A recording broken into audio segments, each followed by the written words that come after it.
So today, lads, we're going to be talking about WNBA basketball. I do want to apologize again, just in general, about the audio. This is going to be recorded via my phone. I'm not at my setup right now. I'm currently in my parents'. It's currently my birthday, so I'm like spending the day at my parents'. I might be home for like an hour or two before I go for dinner later tonight. So I'm going to record whatever I can. I'll probably do like a recap of the Liberty versus Aces game one, which is a hell of a game. Probably going to do a preview as well for that, which you're probably going to see in this type of a vertical, whatever. But we got to talk about this. So I'm going to play a video right now of the former Fever president talking about what Caitlin Clark tried to do for other players. And since it's off the record, here's all you need to know about Caitlin Clark. When we would go to away games, they always sold out. Unbelievable. So Atlanta would normally have 3,000, 4,000 people. Now they have 17,000 people, and they sold 1,000 standing room only tickets. So when we walked into the arena, people were on that third balcony looking down at the tops of our players' heads to watch. It's really hard to take in. After a few away games and all of the sellouts, Caitlin asked the WNBA if they would pay spot bonuses to the away team players.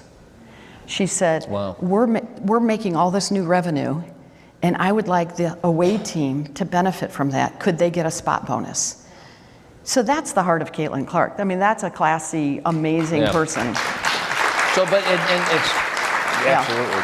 The answer was no, by the way, because it's a collective bargaining agreement, and the Players Association couldn't do it. But it is a little bit like the Michael Jordan effect, right? Mm-hmm. So, in other words, this is changed, to some degree, changing the economics of the sport in a really remarkable way. The people at Nike told me that the thing that Caitlin has done is also similar to what Tiger did, in that they brought new fans to the sport. Right. So Michael Jordan energized and became a role model for all the kids. Caitlin's got that. She's brought new fans to it.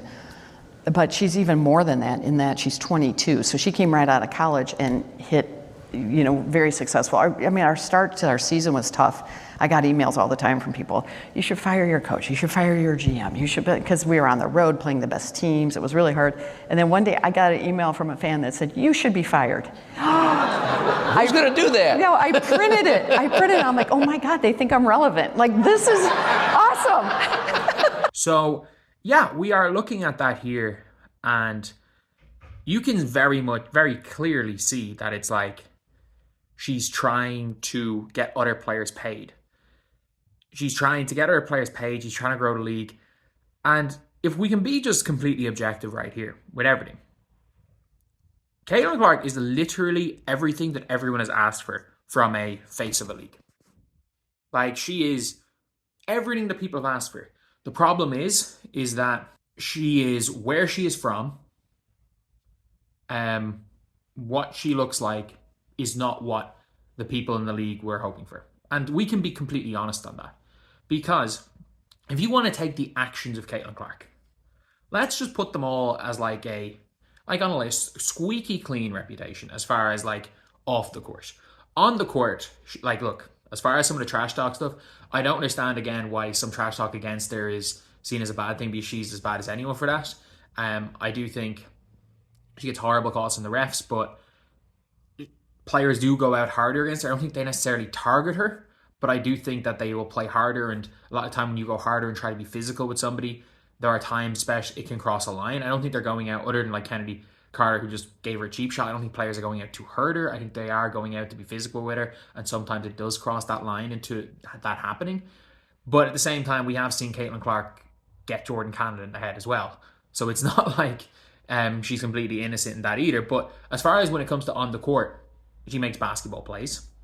Her game is interesting. It's fun to watch. We have not seen a lower the rims talk in a year. And I mean that. Ever since people, general basketball fans, because it's always been, everyone said, oh, the skill's there, but the dunk isn't, the highlight plays isn't. Well, you know what? There's two types of highlight plays. There's the dunk and there's the three. Steph Curry doesn't have the dunk, but he's the most fun player in the world to watch because he has the three. And yeah, there are players that can shoot, like Sabrina. There aren't players that can shoot like Caitlin Clark, other than maybe Arike. But I think Arike is such an inefficient shooter that it's hard to put her in that category. But that's on the court. On the court, she's everything you need.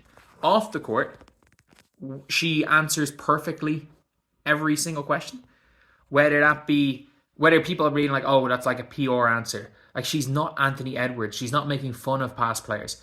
People are saying, oh, everybody needs to learn about all the great players of the past. She goes out of her way to talk positively about her teammates, her opponents, legends, people that are around her. Like, we've never heard... The closest thing we have heard Caitlin Clark say as a negative thing was saying the Kennedy Carter cheap shot was not a basketball play. And then afterwards, basically, went and praised Kennedy Carter, said she's the favourite right now for 6th Woman of the Year when she was coming off the bench at the time, and that she's had a brilliant season. Like, the closest thing we've seen her say something negative is saying that she didn't make a basketball play and then continuing to compliment the person. Like, as far as answers are concerned, all she has done is, publicly anyway, try to uplift her teammates, uplift her opponents, uplift the league, uplift the people that made the league where it was. Which she has done, in fact, not more, but over the 5-month spell, more than any of the players. People want Aja to be like the face of the league.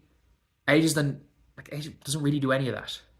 Like, Aja Wilson's friends with a guy who was lost his job as a teacher for assaulting a child, and is there on Twitter saying that people should file a police report against Caitlin Clark.